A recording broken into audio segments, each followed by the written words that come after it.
మాట రావట్లేదు. ఈ వెండిధర మాట్లాడితే, ఈ సిల్వర్ సింగ్ మాట్లాడితే ఏం మాట్లాడుతుంది అని ఊహిస్తే, ఇలాంటి అద్భుతాన్ని నా మీద ఆవిష్కరిస్తానని ఈ జన్మలో అనుకోలేదు అనుకుంటుంది అన్నట్టు వినిపిస్తుంది. ఇదే భరించలేకపోతే ఏప్రిల్ 28 భరించాలంటే ఇంకెన్ని ధరలు కావాలి, ఎన్ని స్క్రీన్లు కావాలి, దీనికి వరం కావాలి. Hats off Rajamouli and your team, ఆర్టిస్టులు కానీ టెక్నీషియన్స్ కానీ పనిచేసిన బాడీకాడ నుంచి మీ అందరూ ఎంతో అదృష్టవంతులు. నిజంగా ఒక అద్భుతాన్ని ఆవిష్కరించారు. ట్రైలర్లోనే ఇట్లా ఉంటే ఇది నెల రోజులు ఎలా ఓపి పట్టి ఉంటారో నాకు అర్థమవుతుంది. నువ్వే మట్టుకు అయితే ఇది రోజు ఓ 10 సార్లు చూస్తాను.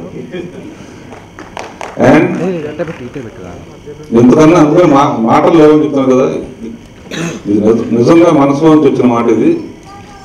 ఇది మా అల్లుళ్ళు ప్రొడ్యూస్ చేసిన రాజమౌళి, మేమందరం ఒక కుటుంబం. అండ్ దృశ్యం ఎంత అద్భుతంగా ఉందో, శబ్దం ఇంకా చెప్పడానికి వీలేదు, మా Keeravani. And we'll all wait for the great and grand world release. All the best. సాహో రే బాహుబలి. అందరికి నమస్కారం అండి. సినిమా రిలీజ్ అవ్వడం అనేది వాన పడడం లాంటిది అయితే, ట్రైలర్ అనేది ఉరుము లాంటిది. ఉరుము న్యాచురల్గానే గంభీరంగా ఉంటుంది, చాలా ఆనందంగా ఉంది ఉరుము గంభీరం ఉన్నందుకు. బట్ నాలాంటి వాళ్ళకి మాత్రం పనిచేసే వాళ్ళకి వానలో తడిసినప్పుడు కానీ నిజమైన రిలీఫ్ రాదు. త్వరలో తడుస్తామని, ఆ వానలో మన అందరం కూడా తడిచి ఆనందిస్తామని ఆశిస్తున్నాం. Thank you. Good morning everyone అండి. It's the last 5 years.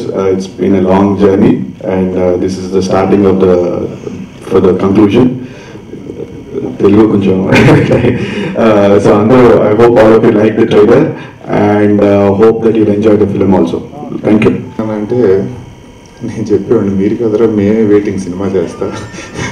ఇంక ఇలాంటి అద్భుతం చూసిన తర్వాత ఈ 1 month కూడా ఇంకొక మాకేదో గండం కింద గడుస్తుంది. You're also waiting sir. నమస్కారం అండి. ఇందాక రాజేంద్ర గారు నాకు నిజంగా మాట్లాడలేదు, ఎందుకంటే 5 ఏళ్ళు అంటే ఒక నటుడుగా నాకు 7 ఏళ్ళు అంతే, 5 ఏళ్ళు ఇక్కడే అయిపోయింది. మా ఇష్మతి లాంటి మా గొప్ప సామ్రాజ్యాన్ని మీరు ఏప్రిల్లో చూడబోతున్నారు. Please, I hope all of you enjoy your selves, enjoy and experience this great kingdom like we all did, and thank you sir for making me part of your vision. Thank you very much. Trailer ఇలా ఉంటే picture ఎలా ఉంటుందో ఊహించుకోండి. And మీ ఊళ్ళకు అందనంత వరకు లెవెల్కి తీసుకెళ్ళాలని మేము ప్రేమంతా ప్రయత్నించామండి. సో అది మీ ఊహించిన దానికంటే చాలా అద్భుతంగా ఉంటుందని అనుకుంటున్నాను. Thank you. Hi, good morning. Trailer చాలా ఎక్సైటింగ్ ఉంది. హోప్ అందరికీ నచ్చుతుంది అనుకుంటున్నాం. And thank you Rajamouli garu and team for making us part of it. 5 years ఉన్నందుకు ఇంత సెకండ్ కూడా ఇప్పుడు ఈ ట్రైలర్ చూడగానే మొత్తం బాధలన్నీ మర్చిపోయాం. So thanks Raj, thanks for the whole team. Thank you. At this moment, I think the fans will be in the euphoria of watching the trailer. But as the euphoria dies down, as we have been telling, we introduce the characters. We just introduce the characters. We just gave them what the characterizations are about. And in the conclusion, you are going to see the drama between them. That's the main thing that we are going to see. The Bahubali franchise, the war is a part and parcel of Bahubali franchise. No, I'm not at all bothered. ఎందుకంటే మనం cinema చూసినప్పుడు first half చూస్తే second half ఏంటో guess చేస్తూ ఉంటాం. యాక్చువల్గా ఇంకా movie buffs అయితే సినిమా స్టార్ట్ అయిన 10-20 minutes they will be guessing what the second part is going to be. Some of them are right, some of them are wrong. It doesn't matter. It is what matters is important విషయం ఏంటంటే దాన్ని ఎంత ఇంట్రెస్టింగ్గా చెప్తున్నాను. మన expect for example epics like Mahabharatam, Ramayanam లాంటి సినిమాలు తీస్తే మన కథ ఏంటో తెలుసు, but still you want to see the drama. ఎంత అందంగా చెప్పామన్నది important. And most of the theories ఇప్పుడు నేను చూసిన దాంట్లో most of them are wrong and few are little bit here close here and there. But ఒకవేళ అందరికీ కూడా ఎగ్జాక్ట్గా గెస్ట్ చేసినా సరే I'm not worried about it. ఆ పాయింట్కి ఎలా రీచ్ అవుతాం అన్నది more important. Second thing, as I said, నాకు డైరెక్ట్గా ఎప్పుడు నాకు ముందుకు వెనక్కి వెళ్తూ ఉంటాను. ట్రైలర్ కట్ చేసినప్పుడు కూడా కొంచెం టెన్షన్ ఉంటుంది అటు ఇటు వెళ్ళినప్పుడు. But when I see it as a whole, once the BGM comes, once పెద్దని బీజిఎం వచ్చిన తర్వాత నా ఎక్స్పెక్టేషన్ లెవెల్ కన్నా ఎక్కడికో దాటేసి వెళ్ళిపోయింది. He gives an extra tweak, extra twist. దానికి లైన్ దాటేసి పైకి వెళ్ళాల్సిన twist he will give it. So I'm more than happy about it. Amarendra బాహుబలికి కొంచెం ఎక్కువ ఇష్టపడ్డాను శివుడి కంట. చాలా తక్కువ అండి. చాలా సార్లు ఇదే ప్రశ్నకి సమాధానం చెప్పాను. ఫస్ట్ బాహుబలి కథ సినిమా అయిపోయిన తర్వాత బాహుబలి పార్ట్ 2 తీయడం కాదండి, ఒక సింగిల్ స్టోరీ బిగినింగ్ నుంచి ఎండ్ వరకు ఒక సింగిల్ స్టోరీ. ఒక సినిమాలో దాన్ని మొత్తం తీయలేకపోతుంది కాబట్టి రెండు పార్ట్ల కింద విడదీసాం. సో మొత్తం అంతా ఒకటే కదా. బట్ బాహుబలి పార్ట్ 1 రిలీజ్ అయిన తర్వాత దానికి వచ్చిన యూఫోరియా అది ఇది చూసి ఇంకా యాక్షన్ సీక్వెన్సెస్ లో కొంచెం ట్వీకింగ్ కొంచెం ఎక్కువ పెట్టడం, అక్కడ కొంచెం ఇంకా డ్రామాటిక్ గా చేయడం, అలాంటి చిన్న చిన్న ఇది ఉంది తప్ప బేసిక్ స్టోరీలో అయితే ఎటువంటి మార్పులు లేవండి. యాజ్ ఇట్ ఈస్ ఫస్ట్ ఏదైతే అనుకున్నామో చివరి వరకు అదే. ఇన్ఫాక్ట్ ఒక 20-30% ముందు షూట్ చేసాను కూడా, ఇంకా ఫస్ట్ పార్ట్ రిలీజ్ అవ్వకముందు. మహిష్మతికి మార్పులు ఏం లేవండి. మహిష్మతి అనేది చాలా పెద్ద రాజ్యం. మనం ఫస్ట్ పార్ట్ లో చూపించినప్పుడు మహిష్మతిలో కొంత పార్టీ చూసాం. సెకండ్ పార్ట్ వచ్చేసరికి ఇంకా మిగతా భాగాలు కూడా చూస్తున్నాం. So it is first part లో మనం చూసిన తక్కువ, సెకండ్ పార్ట్ లో ఇంకా ఎక్కువ చూస్తున్నాం. ఒక క్లైమాక్స్ చేసేసరికి మొత్తం ఓపికలు అంతా అయిపోయినాయి అండి. 4 క్లైమాక్స్ షూట్ చేసే ఓపిక లేదు. స్టోరీ డిస్కషన్ అప్పుడు 1,00,000 పాయింట్లు అనుకుంటాం అండి. బట్ వన్స్ షూటింగ్ వెళ్ళకముందే మొత్తం పాయింట్లు అన్ని లాక్ అయిపోతాయి. 4 వర్షన్స్ షూట్ చేసి అంత ఇది లేదండి. This is piracy is a different issue and leakage is a different issue. Both are not the same. And this particular leak is some bug in the Facebook this thing. They are still trying to sort out why it happened. It is very irritating, but it is not something we can blame someone without knowing anything about it. So it's online now. We launched it. We are supposed to launch it at 5 p.m. So we planned so many things around it, but unfortunately we launched it earlier. But I think it's good news for the fans rather than being bad news.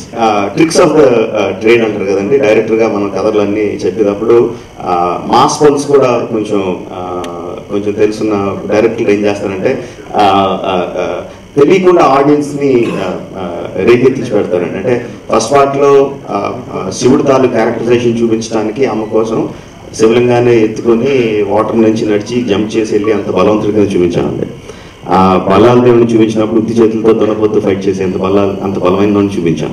So వాళ్ళిద్దరు rivals అని తెలుసు. So అది రేకెత్తించి పెట్టడం అంటే అలాంటి బలవంతుడు ఇద్దరు కొట్టుకుంటే ఎలా ఉంటుంది అన్నది తెలుగు ఆడియన్స్ రేకెత్తించి ఉంటుంది. దాన్ని క్లైమాక్స్కి పెట్టాం.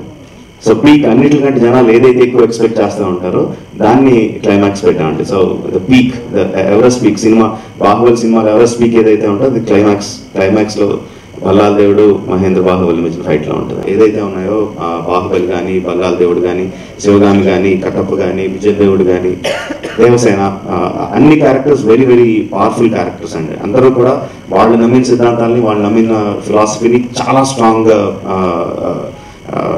పాటిస్తూ ఉంటారు. సో అంత స్ట్రాంగ్ క్యారెక్టర్స్ ఉన్నప్పుడు వాళ్ళ మధ్య ఆ క్యారెక్టర్స్ మధ్య రిలేషన్షిప్ కూడా అంత స్ట్రాంగ్ ఉంటాయి. లవ్ కానీ, హేట్ కానీ ఏదైనా. So Devasena characterization will be very strong అండి.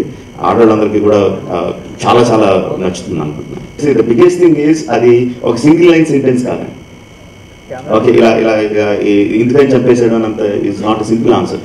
సింపుల్ ఆన్సర్ అయితే ఇన్ని రోజులు దాని మీద యూఫోరియా కూడా అలా మెయింటైన్ అవుతుంది. It's complicated sequence that comes to that point.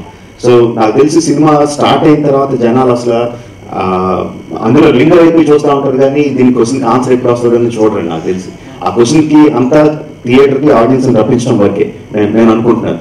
But ఒకసారి థియేటర్లోకి వచ్చిన తర్వాత జనాలు దే విల్ బి ఆ క్యారెక్టర్స్తో పాటు ఆ ప్రపంచంలోకి వెళ్ళిపోతారని అనుకుంటున్నాను. ఇట్ ఈస్ ఒక సింగిల్ సెంటెన్స్ ఆన్సర్ కాదు, సింగిల్ సెంటెన్స్ ఆన్సర్ కాదు అది. It's build up to that point.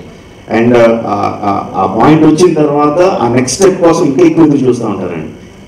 Screen ప్లేలో అలాగా రాయడం జరిగింది.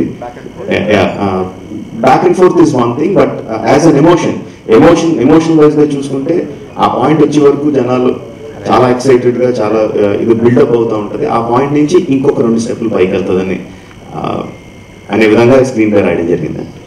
చాలా బ్యూటిఫుల్గా ఉంటుందండి. రాజమౌళి గారు మీ ఇద్దరం ఎప్పుడు మాట్లాడుకున్నాం, డార్లింగ్ మీరు అన్ని టాప్, ఇంకొంచెం రొమాన్స్ ఇంకొంచెం చేస్తే ఇంకా బాగుంటుందని ఒక 10 years మా ఇద్దరికి డిస్కషన్ ఉండేది. ఒక షార్ట్ తీసిరాయన, డార్లింగ్ మీకు అసలు ఫాల్స్ ఇది వీక్నెస్ ఇది ప్రాబ్లం అంటే లేదు, మీకు అన్నింటిలో మీరు టాప్ అనిపించి రాజమౌళి గారు ఒక 100 times చెప్పిన ఒక షార్ట్ అలా తీశారు. అది ఐ థింక్ రాజమౌళికి అసలు ఏ వీక్ పాయింట్స్ ఏం లేవు. అది చూస్తే సాంగ్స్ తీసేవాళ్ళు నాకు అనిపిస్తుంది. సార్ క్లియర్ గా చూడండి ఆ ఫోటో, అది అమర్ని డాన్స్ చేస్తూ ఉంటాను, నేను పని చేస్తూ ఉంటాను, చాలా సిన్సియర్ మనిషి. బాహుబలి సినిమా కదండి, పౌరాణికాలు కానీ జానపదాలు కానీ హిస్టారికల్స్ కానీ చారిత్రాత్మక సినిమాలు కానీ చిన్నప్పటి నుంచి బాగా ఇష్టం. కథలు అంటే సినిమాలు కథలు అంటే బాగా ఇష్టం. ఆ కామిక్స్ అయినా ఆ నవల్స్ అయినా ఆ సినిమాలైనా చిన్నప్పటి నుంచి బాగా ఎక్కువ చూడటం. సో ఇన్స్పిరేషన్ అనేది ఒక సింగిల్ పాయింట్ కాదండి, చూసిన ప్రతి సినిమా కూడా ఇన్స్పిరేషనే. చాలా పెద్ద లెవెల్లో తీయాలి, చాలా పెద్ద లెవెల్లో తీయాలని కోరిక అయితే ఉంది. బట్ ఫస్టే ఇలాంటి కథ చేస్తే ప్రొడ్యూసర్ బయటకు పోమంటారు కదండి. సో ముందు చిన్న చిన్న సినిమాలు చేసుకుంటూ కొంచెం సక్సెస్ వచ్చిన తర్వాత, మార్కెట్లో వాల్యూ పెరిగిన తర్వాత, డిస్ట్రిబ్యూటర్స్కి ప్రొడ్యూసర్స్కి నమ్మకం వచ్చిన తర్వాత ఇలాంటిది అటెంప్ట్ చేశామండి. సో నేను నేననే కదా, నాకు తెలిసి భారతదేశంలో ఎవరైనా సరే ఏ కథ ఏ సినిమా తీసినా సరే ఇన్స్పిరేషన్ మహాభారతం రామాయణంలో ఉంటుందండి. అది లేకుండా ఇంపాసిబుల్, అసలు మన నరనరాల్లో నాకు ఎక్కేసింది అది. సో ఆ ఇన్స్పిరేషన్ అయితే 100% ఉంటుందండి. అసలు ఈ సినిమా రిలీజ్ అయిన తర్వాత సినిమా గురించి ఆలోచించుకోవడం అనుకుంటున్నాను. 2 నెలలు ఏదైనా హాలిడేకి వెళ్ళిపోయి ఏమి బుర్రలోంచి అంతా మైండ్లోంచి అంతా తీసేసి అని అనుకుంటున్నాను అండి. బట్ ఎలాంటి సినిమాలో తీస్తానని తెలియదు కానీ నెక్స్ట్ సినిమాలో మాత్రం ఆ చివరి కూర్చున్నాయండి ఒక ఆయన, కమల్ కన్నన్ అని చెప్పి, విజువల్ ఎఫెక్ట్స్ సూపర్వైజర్. ఆయనతో పని లేకుండా, విజువల్ ఎఫెక్ట్స్తో పని లేకుండా సినిమా తీయాలని అనుకుంటున్నానండి. గొప్పగా రావడానికి కష్టపడ్డారని. యాక్చువల్గా సినిమానే కాదండి, ఎవరైనా ఒక మనిషి అయినా, ఒక సినిమా అయినా, ఒక ఈవెంట్ అయినా చాలా ఒక శిఖరం స్థాయికి వెళ్ళాలంటే దానికి అన్ని డిపార్ట్మెంట్స్ నుంచి ప్రోత్సాహం ఉంటే తప్ప, అందరూ ఇన్వాల్వ్ అయ్యి ఇది నాది అనుకుంటే తప్ప జరగదండి.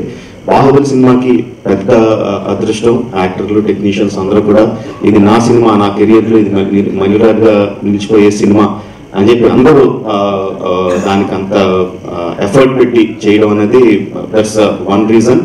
సో అన్ని ఎఫర్ట్స్ అన్ని ఇండస్ట్రీలో కానీ, బయట కానీ, మీడియాలో కానీ, మా టీంలో కానీ అందరూ కూడా ఈ సినిమా గొప్ప సినిమా, ఈ తెలుగు సినిమా ఎక్కడికో తీసుకెళ్తుంది అనే నమ్మకం ఆ దీవెనలో ఉండబట్టి నాకు తెలిసి బాహుబలి అనే ఫ్రాంచైజ్ అంత పైకి ఎదిగింది అనుకుంటున్నాను. ఈ సినిమాలో అంటే ఈ సినిమా చూసిన తర్వాత గ్యారంటీ ఎవరు పిల్లలండి, మళ్ళీ ఎక్కడ మళ్ళీ స్టార్ట్ చేస్తారు ఫస్ట్ నుంచి. Thank you. ఫస్ట్ పార్ట్ లో ఎమోషనల్ పార్ట్ కంపారిటివ్ గా విజువల్ వండర్ తో కంపారిజన్ చేసుకుంటే ఎమోషన్ పార్ట్ తక్కువ అండి, విజువల్ గ్రాండియర్ ఎక్కువ ఫస్ట్ పార్ట్ లో ఇన్ కంపారిజన్. సెకండ్ పార్ట్ లో రెండు కూడా ఈక్వల్ గా ఉంటాయండి. ఎమోషన్ కానీ విజువల్ కానీ నువ్వు నేను అన్నట్టు ఒకటి ఇంకా అందంగా చూపించాను.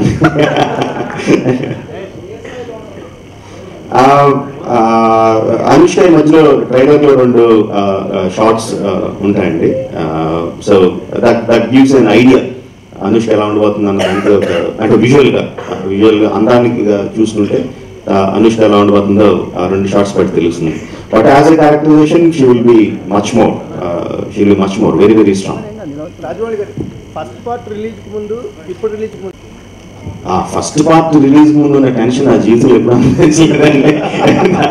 దాన్ని అసలు అంటే కంపారిజన్ కూడా లేదు, లోయర్ కంపారిజన్ కూడా లేదు అప్పుడున్న tension. Because so much was at stake and we're experimenting so much. ఇంతకుముందు టెరిటరీస్ లోకి లైఫ్ జాకెట్ లేకుండా సముద్రంలో ఉరికేసినట్టు, పారాషూట్ లేకుండా ఆకాశం ప్లేన్ లో ఉరికేసినట్టు ఉరికేసాం. అప్పుడున్న టెన్షన్ ఇస్ చాలా చాలా హై అండి. అది జీవితంలో అంత టెన్షన్ అసలు సినిమాతోనే కాదు దేనికి ఫీల్ అవ్వలేదు. సో ఈ సినిమాకి వచ్చేసరికి టెన్షన్ పార్ట్ చాలా తక్కువ అండి. జనరల్ గా ఏ సినిమా రిలీజ్ అయినప్పుడైనా అందులో పనిచేసినప్పుడు కొంచెం టెన్షన్ ఉంటుంది. ఆ టెన్షన్ తప్పితే మోర్ కాన్ఫిడెన్స్ లెవెల్స్ ఎక్కువ ఉన్నాయండి టెన్షన్.